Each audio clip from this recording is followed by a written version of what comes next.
Mr. Speaker, Vice President Cheney, members of Congress, fellow citizens. As the new Congress gathers, all of us in the elected branches of government share a great privilege. We've been placed in office by the votes of the people we serve. And tonight, that is a privilege we share with newly elected leaders of Afghanistan, the Palestinian territories, Ukraine, and a free and sovereign Iraq.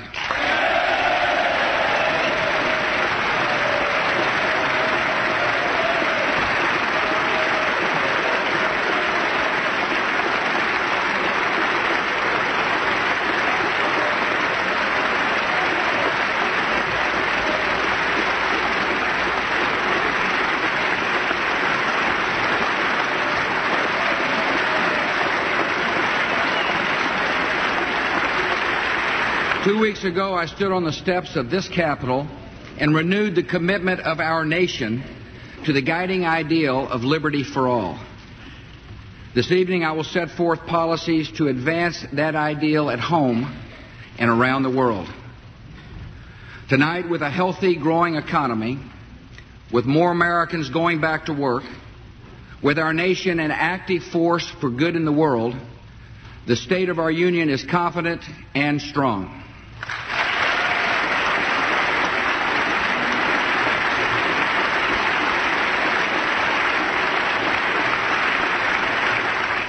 Our generation has been blessed by the expansion of opportunity, by advances in medicine, by the security purchased by our parents' sacrifice. Now, as we see a little gray in the mirror, or a lot of gray, and we watch our children moving into adulthood, we ask the question, what will be the state of their union? Members of Congress, the choices we make together will answer that question. Over the next several months, on issue after issue, let us do what Americans have always done and build a better world for our children and our grandchildren.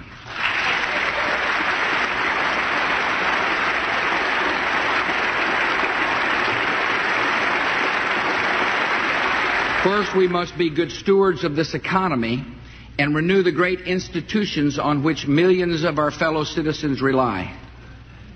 America's economy is the fastest growing of any major industrialized nation. In the past 4 years, we provided tax relief to every person who pays income taxes, overcome a recession, opened up new markets abroad, prosecuted corporate criminals, raised home ownership to its highest level in history, and in the last year alone, the United States has added 2.3 million new jobs.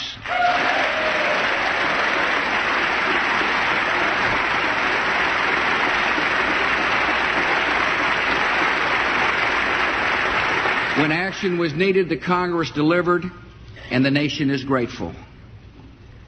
Now we must add to these achievements by making our economy more flexible, more innovative, and more competitive. We will keep America the economic leader of the world.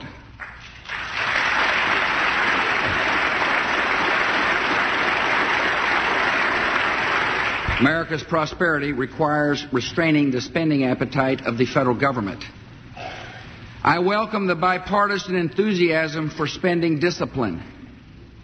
I will send you a budget that holds the growth of discretionary spending below inflation, makes tax relief permanent, and stays on track to cut the deficit in half by 2009.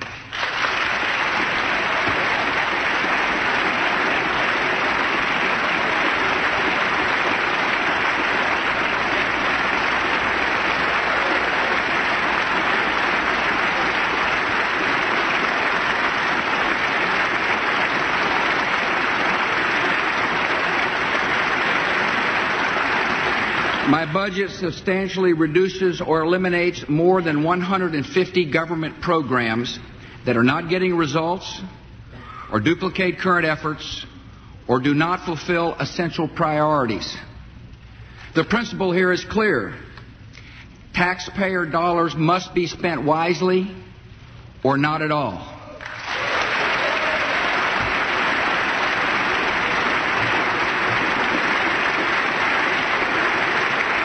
To make our economy stronger and more dynamic, we must prepare a rising generation to fill the jobs of the 21st century. Under the No Child Left Behind Act, standards are higher, test scores are on the rise, and we're closing the achievement gap for minority students. Now we must demand better results from our high schools, so every high school diploma is a ticket to success. We will help an additional 200,000 workers to get training for a better career by reforming our job training system and strengthening America's community colleges. And we will make it easier for Americans to afford a college education by increasing the size of Pell Grants.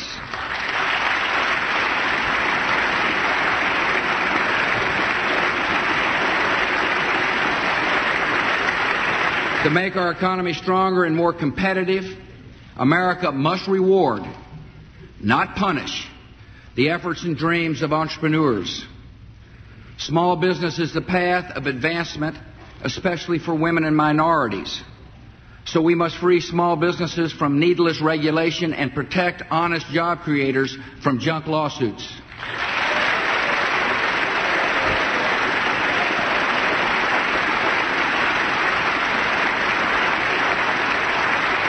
Justice is distorted, and our economy is held back by irresponsible class actions and frivolous asbestos claims.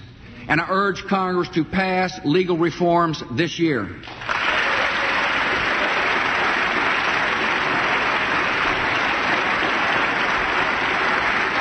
To make our economy stronger and more productive, we must make health care more affordable and give families greater access to good coverage and more control over their health decisions.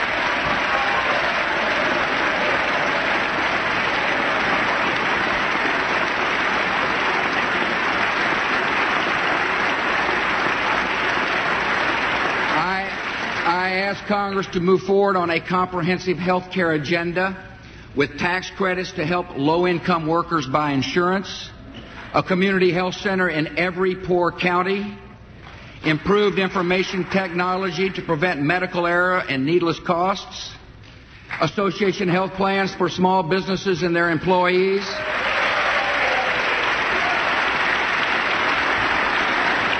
expanded health savings accounts,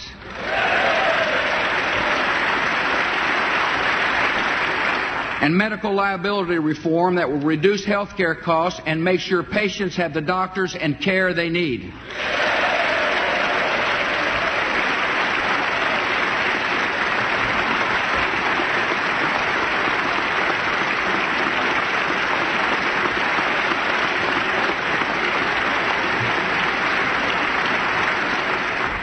To keep our economy growing, we also need reliable supplies of affordable, environmentally responsible energy.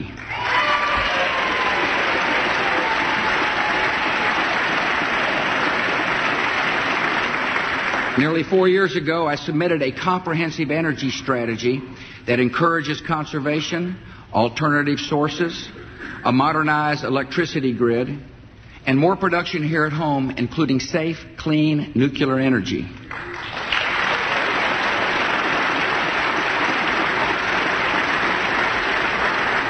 My Clear Skies legislation will cut power plant pollution and improve the health of our citizens.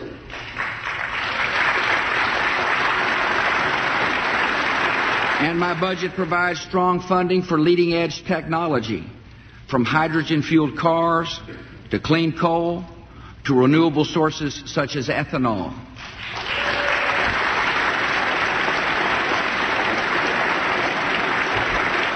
Four years of debate is enough. I urge Congress to pass legislation that makes America more secure and less dependent on foreign energy.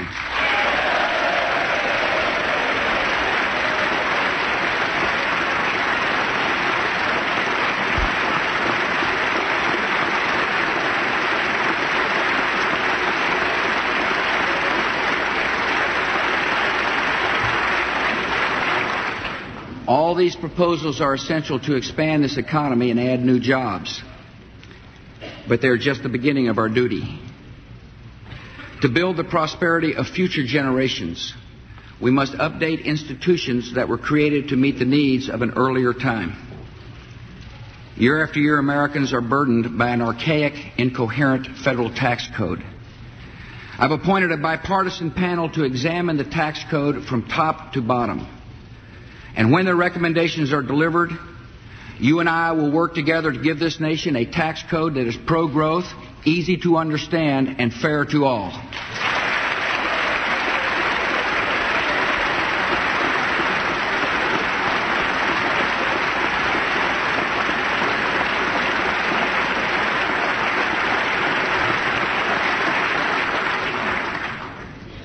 America's immigration system is also outdated, unsuited to the needs of our economy and to the values of our country.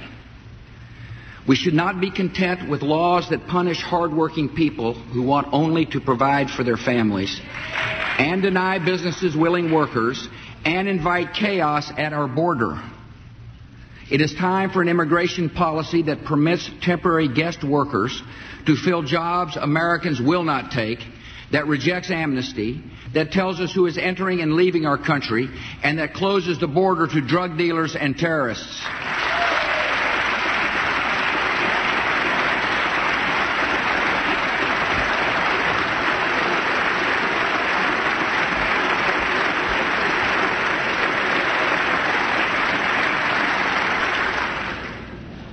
One of America's most important institutions, a symbol of the trust between generations, is also in need of wise and effective reform.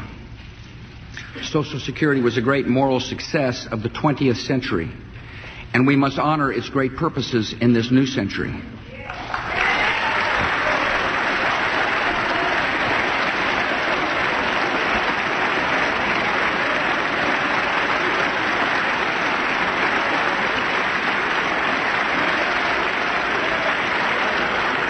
The system, however, on its current path is headed toward bankruptcy, and so we must join together to strengthen and save Social Security.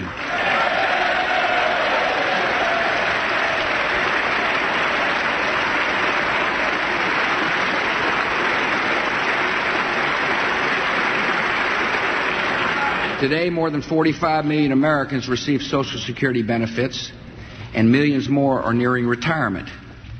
And for them, the system is sound and fiscally strong. I have a message for every American who is 55 or older. Do not let anyone mislead you. For you, the Social Security system will not change in any way.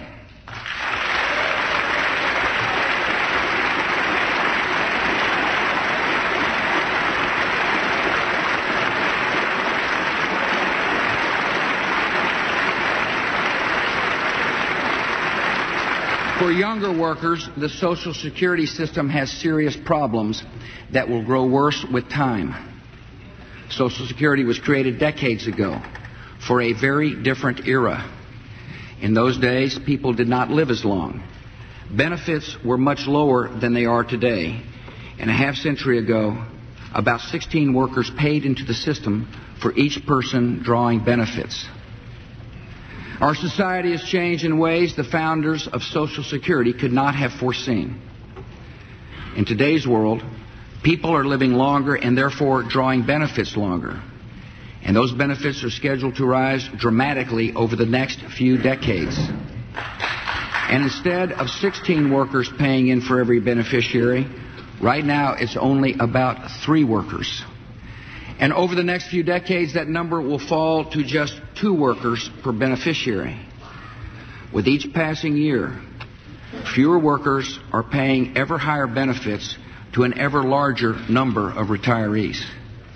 So here's the result. 13 years from now, in 2018, Social Security will be paying out more than it takes in. And every year afterward will bring a new shortfall, bigger than the year before. For example, in the year 2027, the government will somehow have to come up with an extra $200 billion to keep the system afloat. And by 2033, the annual shortfall would be more than $300 billion. By the year 2042, the entire system would be exhausted and bankrupt.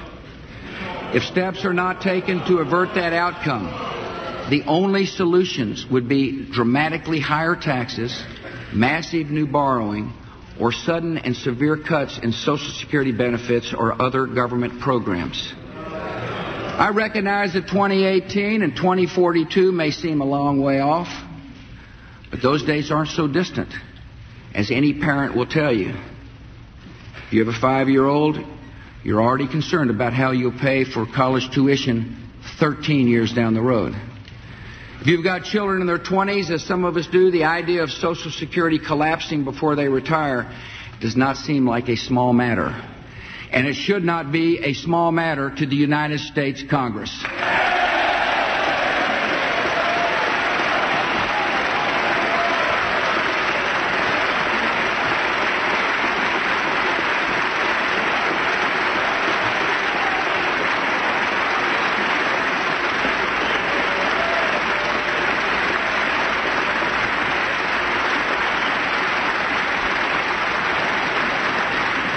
You and I share a responsibility.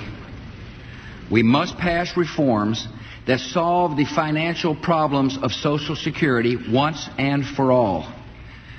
Fixing Social Security permanently will require an open, candid review of the options. Some have suggested limiting benefits for wealthy retirees. Former Congressman Tim Penny has raised the possibility of indexing benefits to prices rather than wages. During the 1990s, my predecessor, President Clinton, spoke of increasing the retirement age. Former Senator John Breaux suggested discouraging early collection of Social Security benefits. The late Senator Daniel Patrick Moynihan recommended changing the way benefits are calculated. All these ideas are on the table. I know that none of these reforms would be easy, but we have to move ahead with courage and honesty, because our children's retirement security is more important than partisan politics.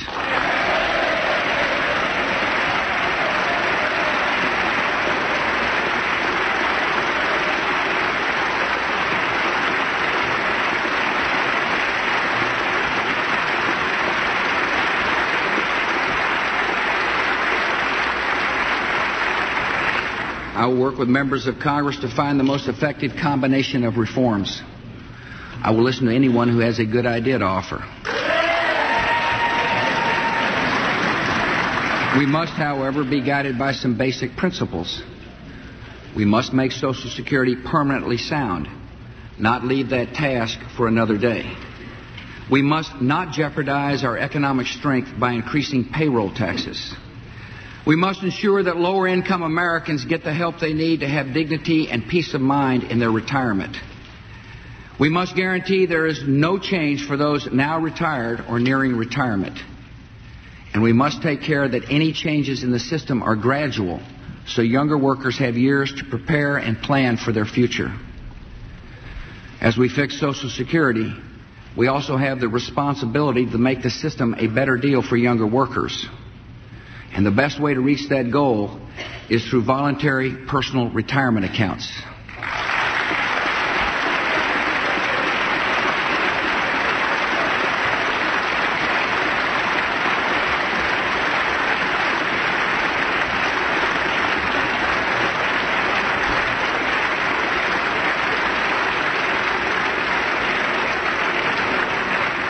Here's how the idea works.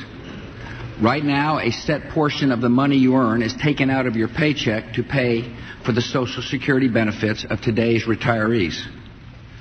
If you're a younger worker, I believe you should be able to set aside part of that money in your own retirement account so you can build a nest egg for your own future. Here's why the personal accounts are a better deal. Your money will grow over time at a greater rate than anything the current system can deliver. And your account will provide money for retirement over and above the check you will receive from Social Security. In addition, you'll be able to pass along the money that accumulates in your personal account, if you wish, to your children and grandchildren. And best of all, the money in the account is yours, and the government can never take it away.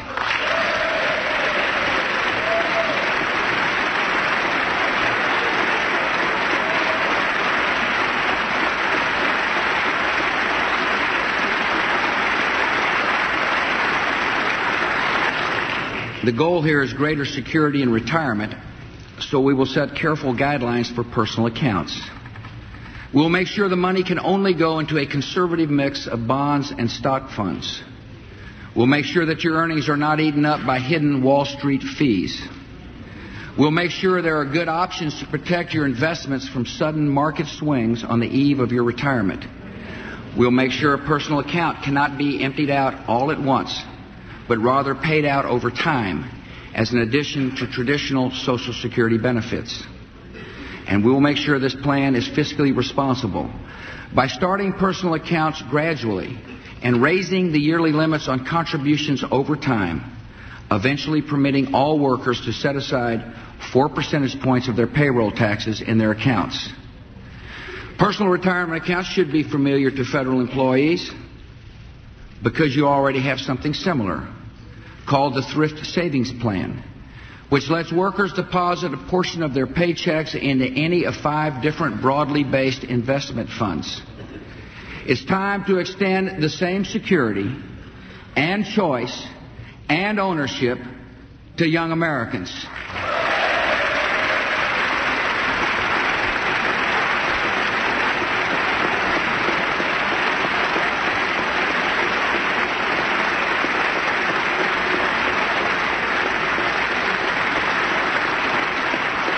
Our second great responsibility to our children and grandchildren is to honor and to pass along the values that sustain a free society.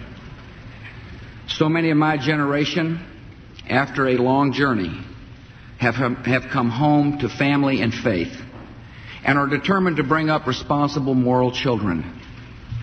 Government is not the source of these values, but government should never undermine them.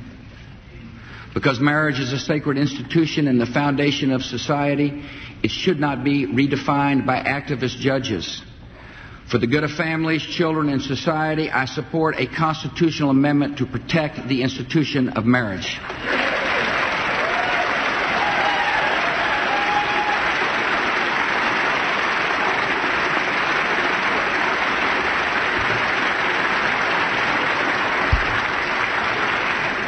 Because a society is measured by how it treats the weak and vulnerable, we must strive to build a culture of life. Medical research can help us reach that goal by developing treatments and cures that save lives and help people overcome disabilities. And I thank the Congress for doubling the funding of the National Institutes of Health.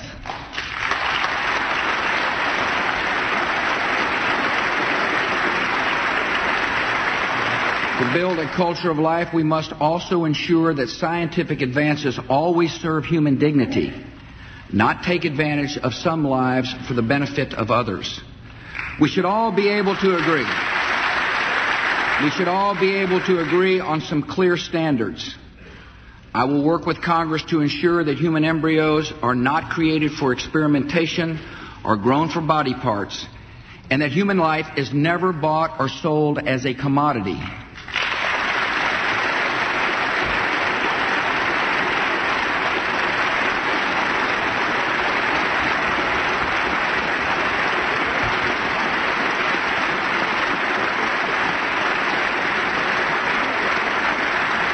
America will continue to lead the world in medical research that is ambitious, aggressive, and always ethical. Because courts must always deliver impartial justice, judges have a duty to faithfully interpret the law, not legislate from the bench.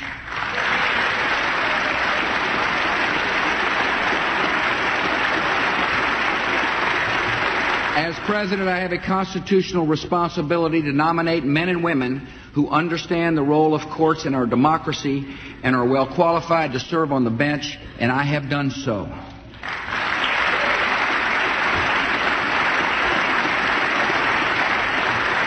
The Constitution also gives the Senate a responsibility. Every judicial nominee deserves an up or down vote.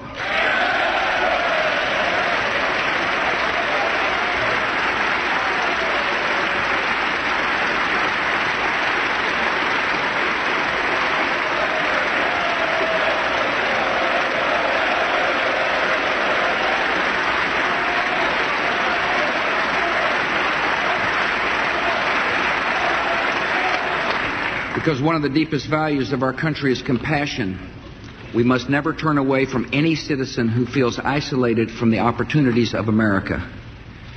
Our government will continue to support faith-based and community groups that bring hope to harsh places. Now we need to focus on giving young people, especially young men in our cities, better options than apathy or gangs or jail. Tonight I propose a 3-year initiative to help organizations keep young people out of gangs and show young men an ideal of manhood that respects women and rejects violence.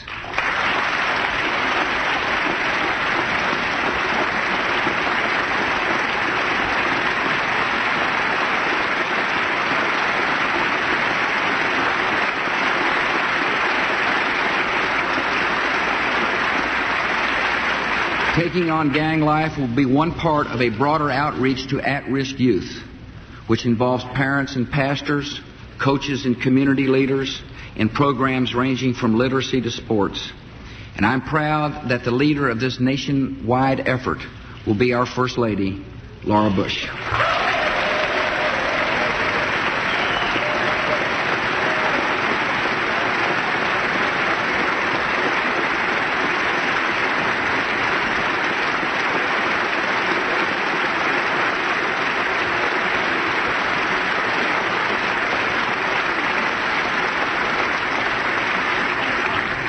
Because HIV/AIDS brings suffering and fear into so many lives, I ask you to reauthorize the Ryan White Act to encourage prevention and provide care and treatment to the victims of that disease.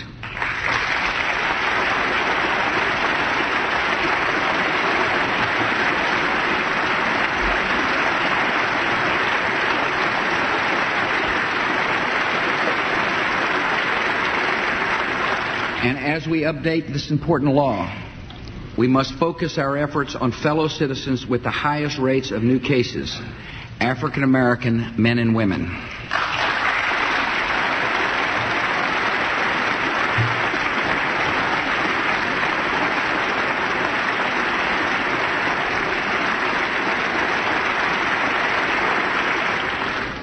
Because one of the main sources of our national unity is our belief in equal justice, we need to make sure Americans of all races and backgrounds have confidence in the system that provides justice. In America, we must make doubly sure no person is held to account for a crime he or she did not commit. So we are dramatically expanding the use of DNA evidence to prevent wrongful conviction.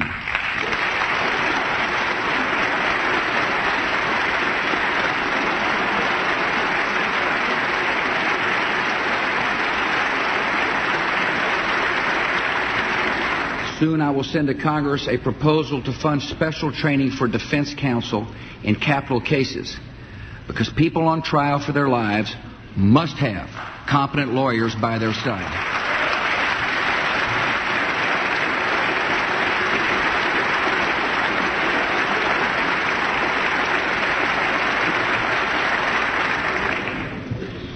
Our third responsibility to future generations is to leave them in America that is safe from danger and protected by peace.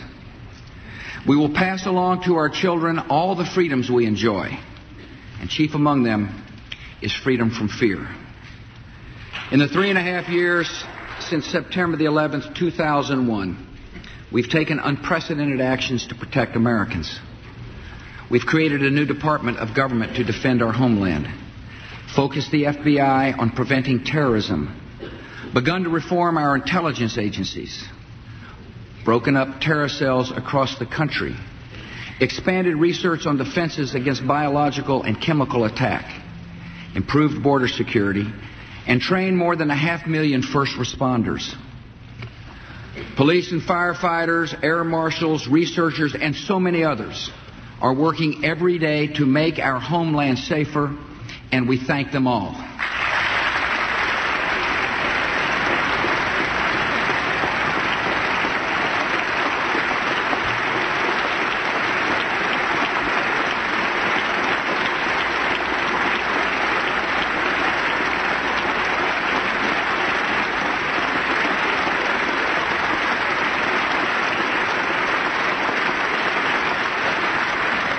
Our nation, working with allies and friends, has also confronted the enemy abroad with measures that are determined, successful, and continuing. The al-Qaeda terror network that attacked our country still has leaders, but many of its top commanders have been removed. There are still governments that sponsor and harbor terrorists, but their number has declined. There are still regimes seeking weapons of mass destruction, but no longer without attention and without consequence. Our country is still the target of terrorists who want to kill many and intimidate us all. And we will stay on the offensive against them until the fight is won.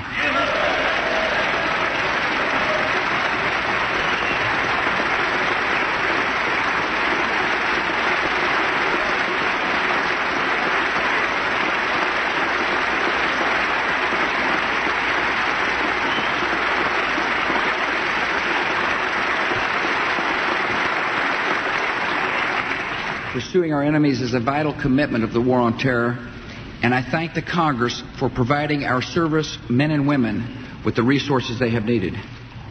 During this time of war, we must continue to support our military and give them the tools for victory.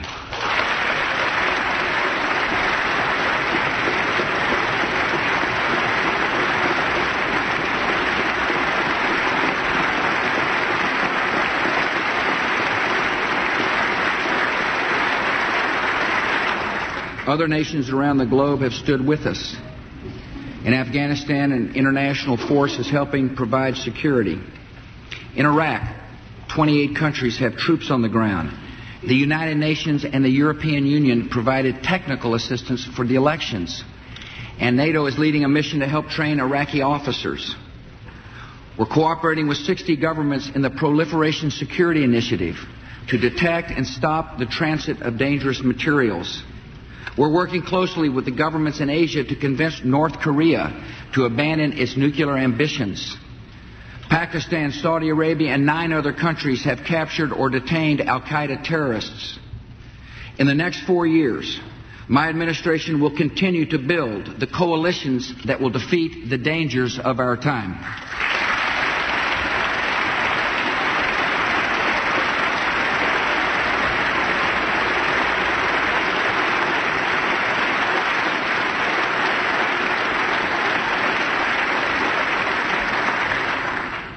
In the long term, the peace we seek will only be achieved by eliminating the conditions that feed radicalism and ideologies of murder. If whole regions of the world remain in despair and grow in hatred, they will be the recruiting grounds for terror.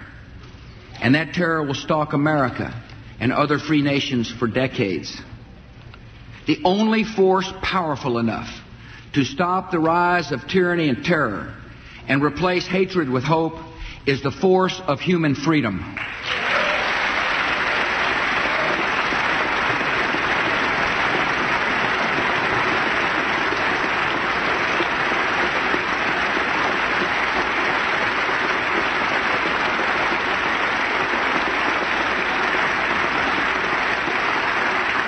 Our enemies know this, and that is why the terrorist Zarqawi recently declared war on what he called the evil principle of democracy.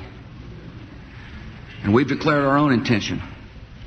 America will stand with the allies of freedom to support democratic movements in the Middle East and beyond, with the ultimate goal of ending tyranny in our world.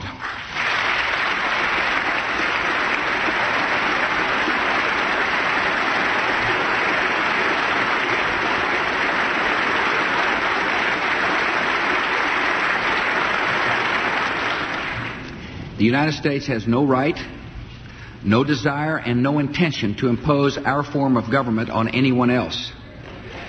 That is one of the main differences between us and our enemies.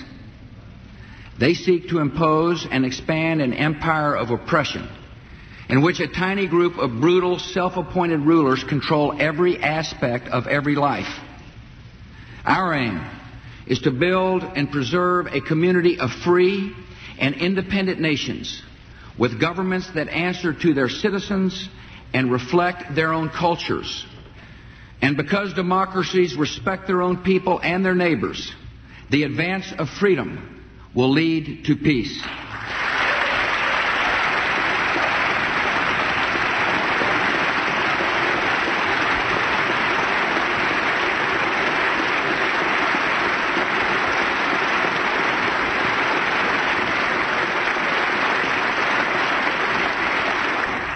That advance has great momentum in our time, shown by women voting in Afghanistan and Palestinians choosing a new direction, and the people of Ukraine asserting their democratic rights and electing a president. We are witnessing landmark events in the history of liberty, and in the coming years, we will add to that story.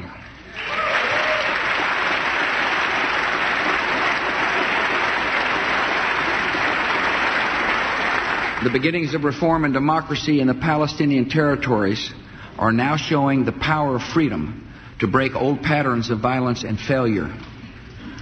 Tomorrow morning, Secretary of State Rice departs on a trip that will take her to Israel and the West Bank for meetings with Prime Minister Sharon and President Abbas. She will discuss with them how we and our friends can help the Palestinian people end terror and build the institutions of a peaceful, independent, democratic state. To promote this democracy, I will ask Congress for $350 million to support Palestinian political, economic, and security reforms. The goal of two democratic states, Israel and Palestine living side by side in peace, is within reach, and America will help them achieve that goal.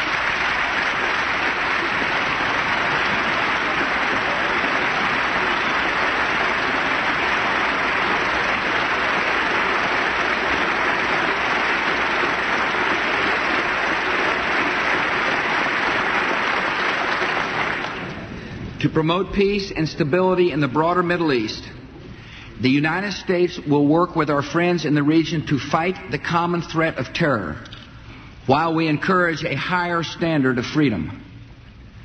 Hopeful reform is already taking hold in an arc from Morocco to Jordan to Bahrain.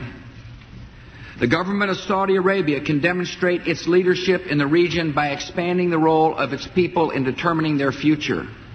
And the great and proud nation of Egypt, which showed the way toward peace in the Middle East, can now show the way toward democracy in the Middle East.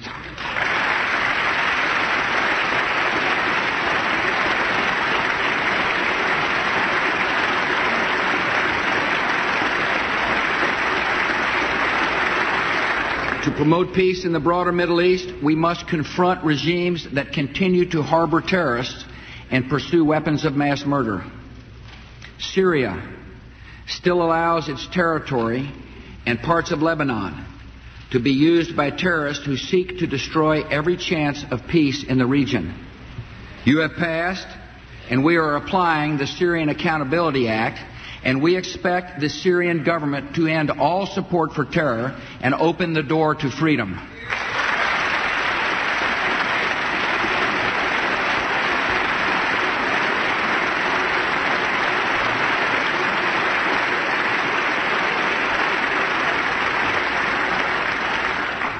Today, Iran remains the world's primary state sponsor of terror, pursuing nuclear weapons while depriving its people of the freedom they seek and deserve. We are working with European allies to make clear to the Iranian regime that it must give up its uranium enrichment program and any plutonium reprocessing and end its support for terror. And to the Iranian people, I say tonight, as you stand for your own liberty, America stands with you.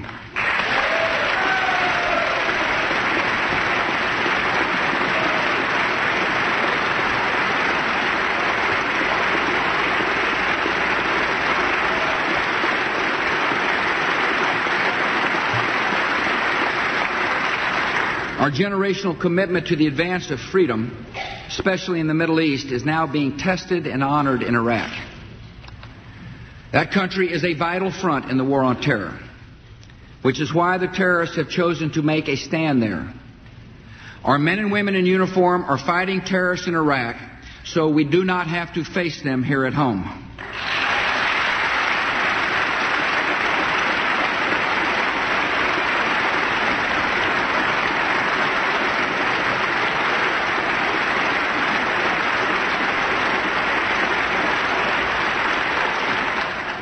the victory of freedom in Iraq will strengthen a new ally in the war on terror, inspire democratic reformers from Damascus to Tehran, bring more hope and progress to a troubled region, and thereby lift a terrible threat from the lives of our children and grandchildren. We will succeed because the Iraqi people value their own liberty, as they showed the world last Sunday.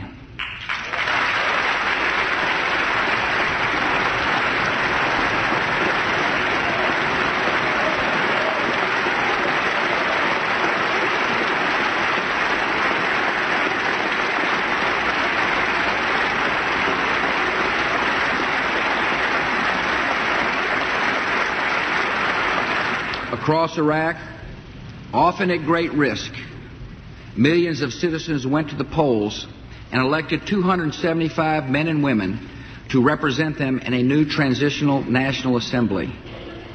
A young woman in Baghdad told of waking to the sound of mortar fire on Election Day and wondering if it might be too dangerous to vote. She said, "Hearing those explosions, it occurred to me, the insurgents are weak. They are afraid of democracy. They are losing. So I got my husband and I got my parents, and we all came out and voted together." Americans recognize that spirit of liberty because we share it. In any nation, casting your vote is an act of civic responsibility. For millions of Iraqis, it was also an act of personal courage, and they have earned the respect of us all.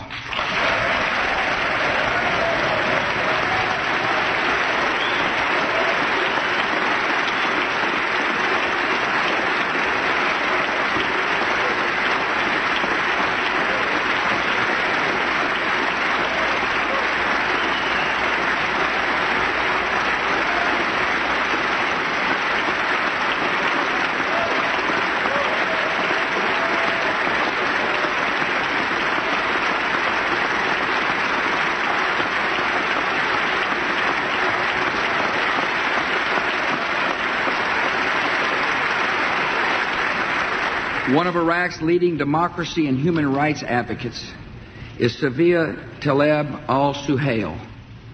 She says of her country, "We were occupied for 35 years by Saddam Hussein. That was the real occupation. Thank you to the American people who paid the cost, but most of all, to the soldiers." 11 years ago, Safiya's father was assassinated by Saddam's intelligence service. 3 days ago in Baghdad, Safiya was finally able to vote for the leaders of her country, and we are honored that she is with us tonight.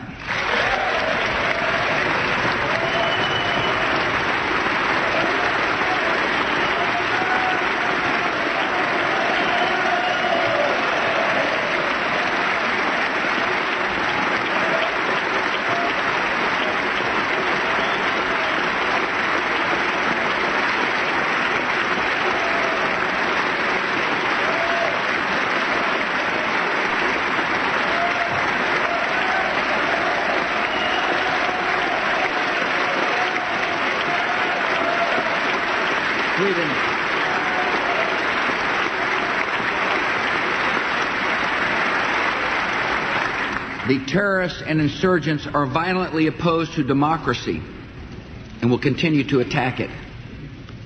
Yet the terrorists' most powerful myth is being destroyed. The whole world is seeing that the car bombers and assassins are not only fighting coalition forces, they are trying to destroy the hopes of Iraqis expressed in free elections. And the whole world now knows that a small group of extremists will not overturn the will of the Iraqi people.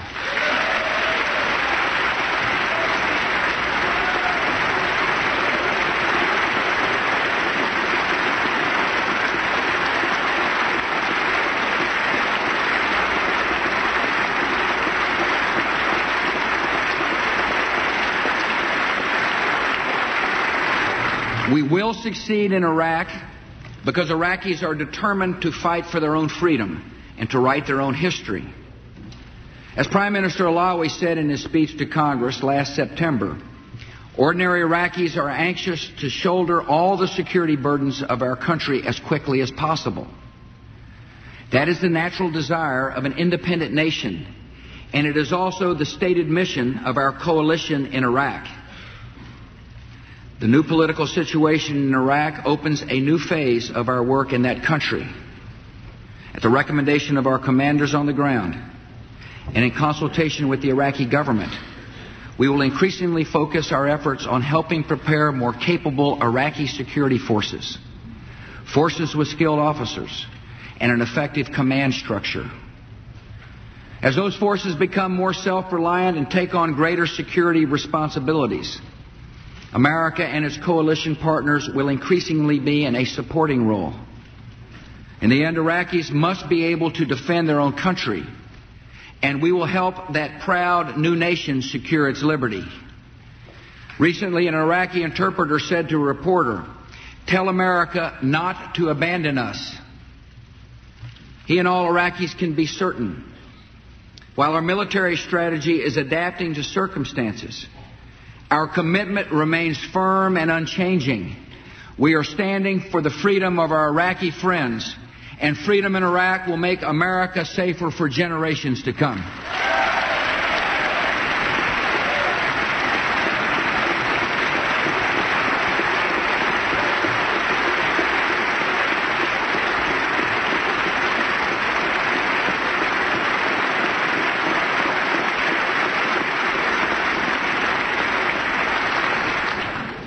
We will not set an artificial timetable for leaving Iraq, because that would embolden the terrorists and make them believe they can wait us out.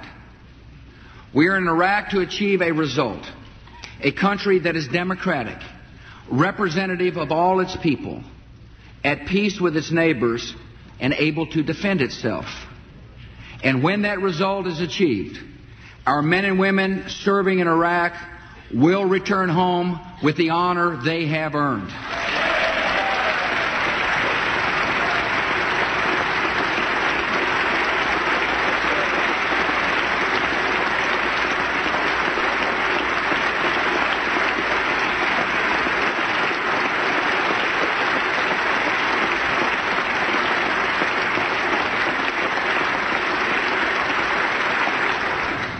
Right now, Americans in uniform are serving at posts across the world, often taking great risks on my orders. We have given them training and equipment, and they have given us an example of idealism and character that makes every American proud.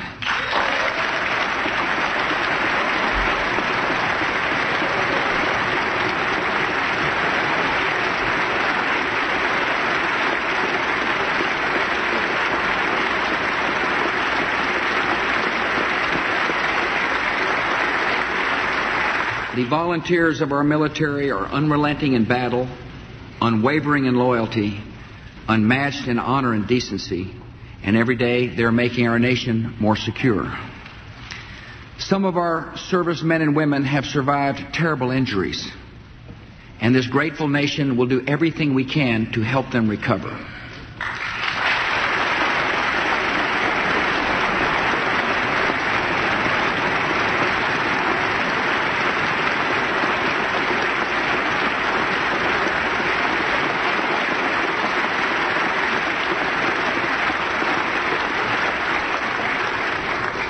And we have said farewell to some very good men and women who died for our freedom and whose memory this nation will honor forever. One name we honor is Marine Corps Sergeant Byron Norwood of Pflugerville, Texas, who was killed during the assault on Fallujah.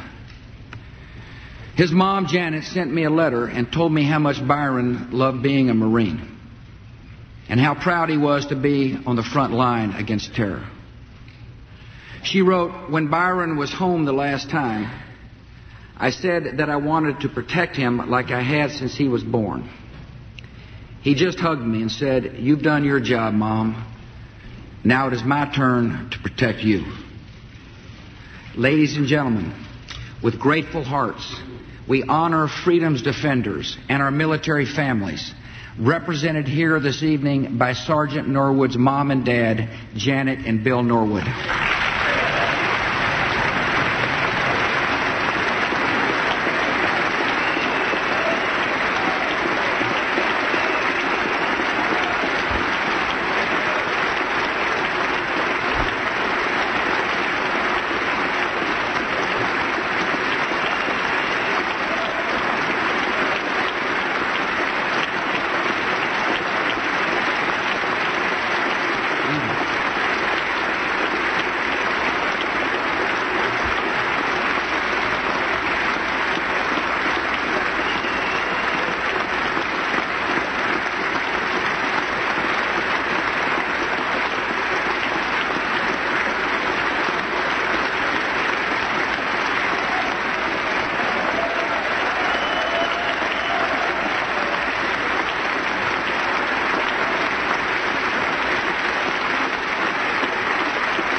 In these 4 years, Americans have seen the unfolding of large events. We have known times of sorrow and hours of uncertainty and days of victory. In all this history, even when we have disagreed, we have seen threads of purpose that unite us. The attack on freedom in our world has reaffirmed our confidence in freedom's power to change the world. We're all part of a great venture to extend the promise of freedom in our country, to renew the values that sustain our liberty, and to spread the peace that freedom brings. As Franklin Roosevelt once reminded Americans, each age is a dream that is dying or one that is coming to birth. And we live in the country where the biggest dreams are born. The abolition of slavery was only a dream until it was fulfilled. The liberation of Europe from fascism was only a dream until it was achieved. The fall of imperial communism was only a dream until one day it was accomplished. Our generation has dreams of its own, and we also go forward with confidence. The road of Providence is uneven and unpredictable, yet we know where it leads. It leads to freedom. Thank you, and may God bless America.